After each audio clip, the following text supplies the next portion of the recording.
2021 is the 30th anniversary of Sonic the Hedgehog, and many things were revealed there, including a port of Sonic Colors with the web series that recently started, content for other games, and something in the works for 2022.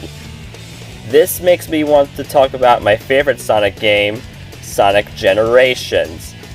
Wanting to praise what I like about the game and nitpick my way for the stuff I dislike, no series is more qualified for that than the Good Thing Bad Thing one by Waluigi the Master.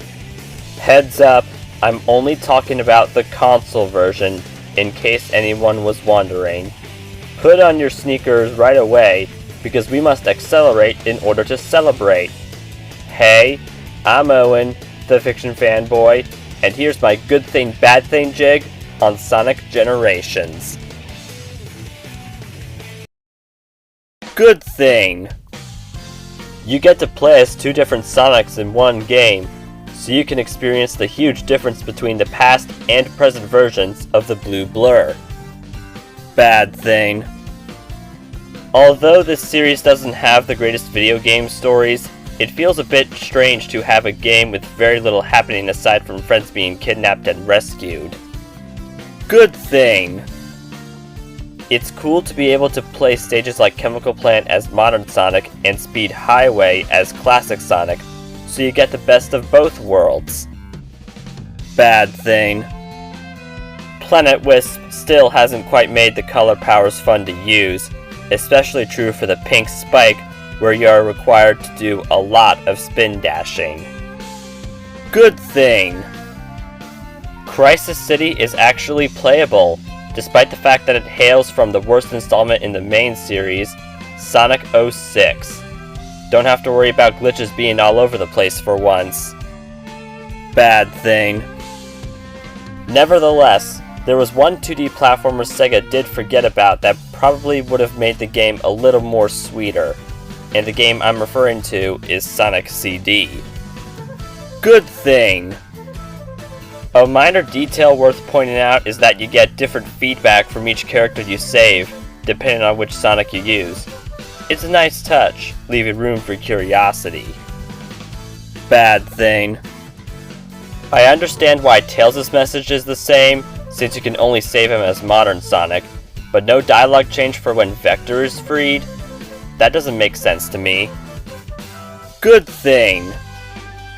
Just like many other games, the music rocks, and my favorites would have to be the Supersonic Racing remix, both versions of Escape from the City, and too many others to list. Bad thing. This might be just me, yet I'm not a fan of approaching the final boss gate with no music in the background. You'll have to get used to hearing the rotating gear platforms. Good thing. Some challenges are all about using a new skill so you can unlock them to be used when replaying stages. Up to 5 skill sets can be saved. Bad thing. However, you can technically beat the game without the skills, so I don't see the point of putting them in the game when it's already at a fair difficulty level. Good thing. Challenges come in a variety, from using classic Tails to fly across large gaps and keeping the beat with Vector by setting his notes back to him. Bad thing. There's a doppelganger race at every single act, so you're basically replaying the stages only to get a new speed record, which certainly isn't going to get annoying. Good thing. Each stage has multiple paths to take, in case you're looking for items, extra lives, stashes of rains, and most importantly, red star rains on your second or higher replay. Bad thing. Unfortunately, the order of the red star rains isn't displayed, making it too difficult figuring out if I must go back or forward for the ones I missed. Off-topic thing. Little Caesars has made cookie dough brownies with M&M minis on top, and one pack of 4 costs $3.69. That's 92 cents per brownie plus a penny.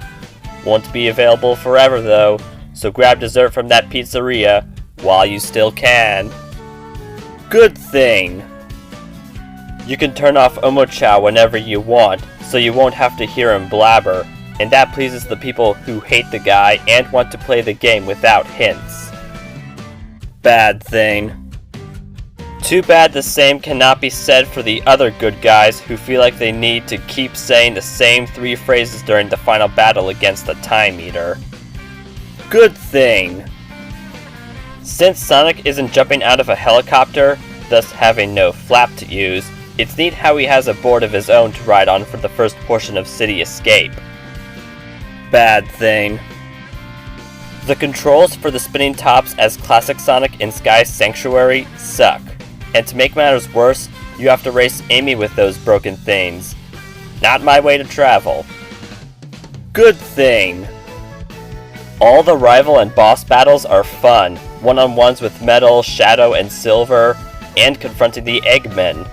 Even the final boss deserves credit for slowing down the elapsed time. What other foe can do that? Bad thing. I will admit that it's a bit underwhelming, because it felt like the Egg Dragoon battle was much more of a hassle, and Supersonic ain't the main reason. Then again, it might be. Good thing. If you thought the bosses were too easy, you can always attempt the hard mode, with changes that seriously spice things up. For example, there may be fewer rains in the area. Bad thing. Apparently, you can just purchase extra lives at the scale shop for a cheap price. Yeah, heaven forbid we collect 100 rains in stages or actually search for 1-ups in various routes. Good thing. I love being able to do tricks in the air as modern Sonic. He's like a daredevil who's out to feel the air, and you can get some extra boost power if the bar is already full. Bad thing. Why do I have to lose a life each time I retry a level?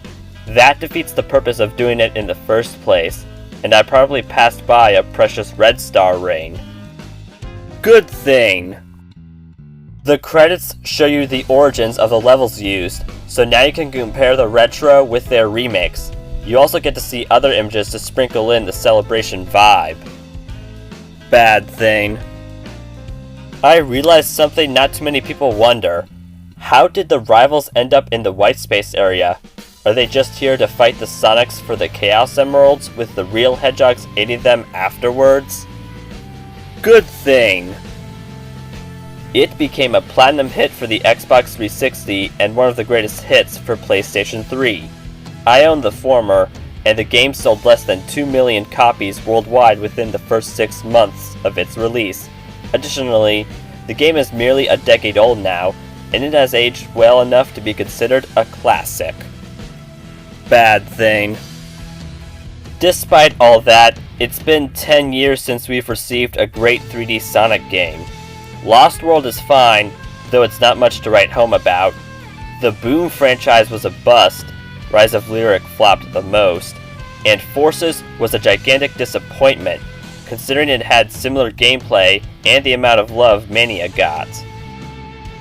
Woo boy, it was interesting revisiting this masterpiece. I highly suggest playing it for those that haven't already, and play it again if you want to be a celebratory Sonic fan. It really is something special. Want the fiction to spread? Then please like, subscribe, share, and turn on notifications. Don't forget to also comment below and follow me on Instagram for teasers and thumbnail previews of future YouTube videos. Thanks for watching, look forward to seeing you again, and have a good night-o!